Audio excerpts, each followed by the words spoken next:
हिमांशु, ऐसा लग रहा है कि शायद कांग्रेस को भी अंदेशा था, सुबह प्रोटेस्ट मार्च और उसके बाद अब उनका यह कहना कि सच बोलने की सजा दी गई है।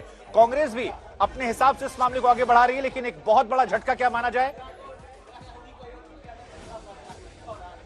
देखिए, बिल्कुल कांग्रेस अपने हिसाब से तो इस पूरे मैटर को देख ही रही थी, उन्हें अंदाजा भी था, क्योंकि जो लॉ है उसके अकॉर्डिंगली राहुल गांधी की सदस्यता जाना कोई बड़ा सवाल नहीं था, क्योंकि उस पर फैसला स्पीकर को लेना था।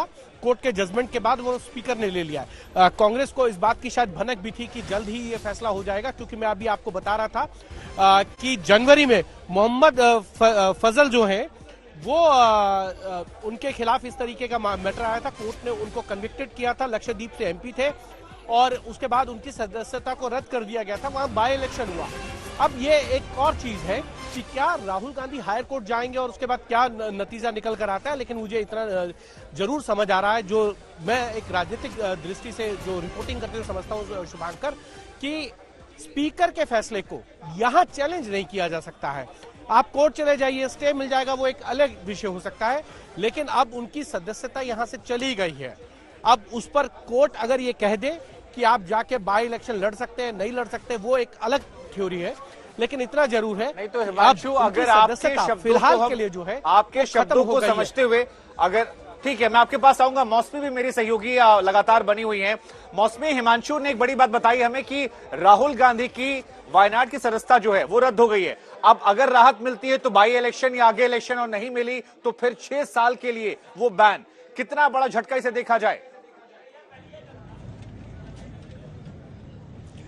देखिए, लगातार ये सियासी युद्ध के तौर पे कांग्रेस देख रही है कि ये पॉलिटिकल वॉर है, इसमें पॉलिटिकल वॉर में कोई सेटबैक नहीं है। और लगातार इंदिरा गांधी की बात कही जा रही है कि 1978 में भी ऐसा हुआ था। इंदिरा गांधी जो है वापस बाउंस बैक की थी और उन्होंने वापस कम बैक किया था और चुनाव जीती थी। पर सवाल यही है कि आगे अगले 30 दिन बहुत महत्वपूर्ण हो जाते हैं।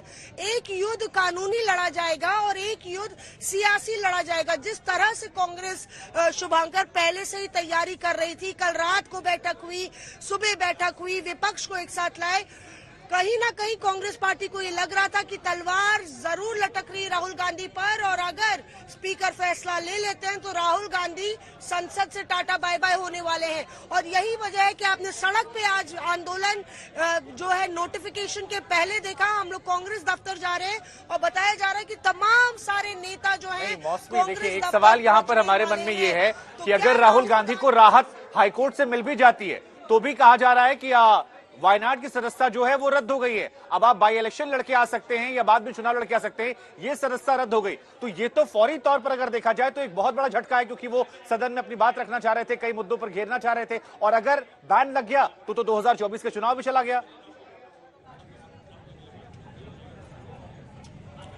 देखिए, अगर फौरी तौर पर देखें तो सतह पर ये झटका जरूर लगता है, पर जो राहुल गांधी को लोग जानते हैं और जो कांग्रेस पार्टी जिस तरह से राहुल गांधी का रवैया रहा है, लगातार संसद चल भी रही थी तो राहुल गांधी भारत जोड़ो यात्रा ग्राउंड जीरो पर निकाल रहे थे। एक और यात्रा जो है अरुणाचल प्रदेश से पोरबंदर गुजरात तक पहले से ही स्लॉटेड है। 2024 की लड़ाई अभी से शुरू हो गई है, संसद वैसे ही नहीं चल रही है, तो लगातार कांग्रेस को ये लगता है कि इस मौके को वो भुना सकते हैं। ये जरूर बड़ी बात है कि वायनाड के वो सांसद नहीं रहेंगे, पर क्या राहुल गांधी को कोई वायनाड जाने से रोकेगा? राहुल गांधी लगातार वायनाड जा रहे हैं, हर महीने में 2-3 बारी वो जाते हैं।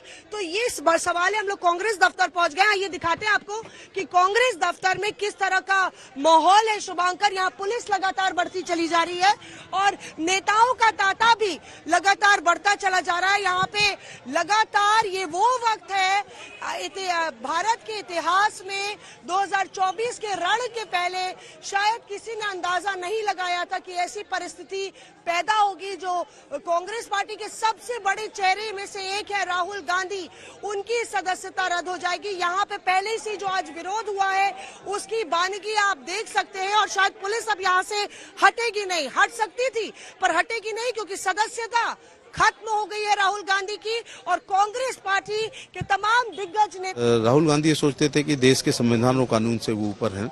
माननीय सूरत की अदालत के निर्णय के बाद स्पीकर साहब ने निर्णय लिया है। ये जो कहते हैं कि जो विपक्ष को डराया धमकाया जा रहा है, ना वो ये अपमानजनक बातें कहते हैं, ना मानहानि का मुकदमा कायम होता और ना हियरिंग के दौरान एविडेंस हम लोग अच्छे दिए और वो एविडेंस नहीं दे पाए, उस पर ये सजा होती है।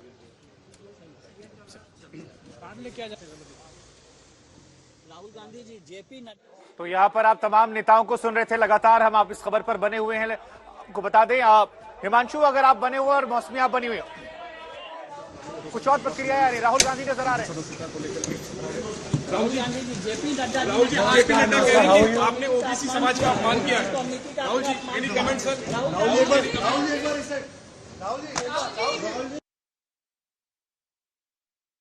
क्रिया लेने की कोशिश की गई, लेकिन राहुल गांधी ने कोई भी जवाब नहीं दिया। पत्रकारों ने उनसे सवाल पूछा कि क्या आपने ओबीसी समाज का अपमान किया है। राहुल गांधी ने फिलहाल कुछ भी नहीं कहा है। शाम 5 बजे एक महत्वपूर्ण बैठक है, जैसा मल्लिकार्जुन खड़गे ने बताया है।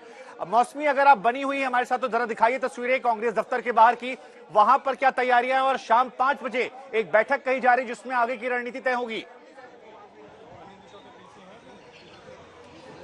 बिल्कुल, देखिए वो जो तस्वीरें आप देख रहे थे वो पहले की थी, जब राहुल गांधी पार्लियामेंट पहुंचे थे और उनसे पूछा जा रहा था कि क्या उन्होंने ओबीसी जाति का अपमान किया है, किसी जाति विशेष का अपमान किया है। यहाँ पे देखिए कांग्रेस कार्यकर्ता जो है उनका आने का सिलसिला जारी है। राहुल गांधी को संसद से टाटा बाय बाय किया गया, सदस्यता रद्द है। क्या कहेंगे? छोटा मैडम, ये तो आप जानते हैं कि अगर राहुल जी संसद जाएंगे तो मोदी जी से सवाल पूछेंगे। मोदी, अडानी और भ्रष्टाचार पे, महंगाई पे, बेरोजगारी पे, तो उनको यही था कि भाई राहुल आने नहीं चाहिए, इसलिए सदस्यता खत्म कर दी। कोई फर्क नहीं पड़ेगा मैडम जी, ये भाजपा और ये बीजेपी, मोदी जी और ये सब श्री राहुल गांधी से डर गए और पूरा हिंदुस्तान का युवा देख रहा है कि आने वाले समय में 2024 में राहुल गांधी जी को देश की गद्दी पे बिठाएंगे। संसद आने का ना बोलने का मौका मिलेगा राहुल। ये लोकतंत्र की हत्या है और इसी को राहुल जी बार बार बोल रहे थे कि देश में लोकतंत्र खत्म हो चुका है। लेकिन ये लोकतंत्र आज इन्होंने जो किया है उसकी आवाज दबा सकते हैं, लेकिन हिंदुस्तान के दिलों से कैसे निकालोगे राहुल गांधी को? ये तो कानूनी प्रक्रिया है, कहा जा रहा है कि लोकसभा स्पीकर को करना ही था, कन्विक्शन हो गया था। नहीं, ये जो भी हो रहा है बहुत गलत बात है। इस तरीके से हम लोगों को ईडी के डरा नहीं सकते, क्योंकि माननीय राहुल जी हम लोगों के साथ खड़े हैं और हम लोग सब कार्यकर्ता जितने भी हैं सब उनके साथ खड़े हैं। क्या कहेंगे? देखिए, एक बात मैं बड़े ही स्पष्ट रूप से कहना चाहता हूं कि ये गांधी परिवार है और पहले देश को आजाद कराया है, वो लड़ाई जीती है और हर लड़ाई जीत के आएंगे।